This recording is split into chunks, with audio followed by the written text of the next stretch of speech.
Ni kwamba mamlaka ya kutathmini utendakazi wa polisi IPOA imesema kwamba kamera za CCTV zilivurugwa wakati Albert Ojwang alipofikishwa katika kituo cha polisi cha Central. Maseneta wametaka idara ya polisi kueleza ni kina nani waliohitilafiana na kamera hizo na iwapo kuna kamera za ziada ambazo zilinasa matukio hayo. The CCTV systems located at OCS office had been interfered with.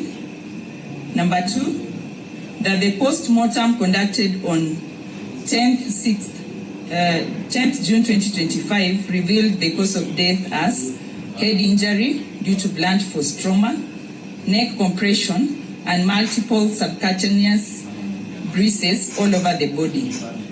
This, Honorable Speaker, the autopsy report and our preliminary investigation rule out the theory of suicide.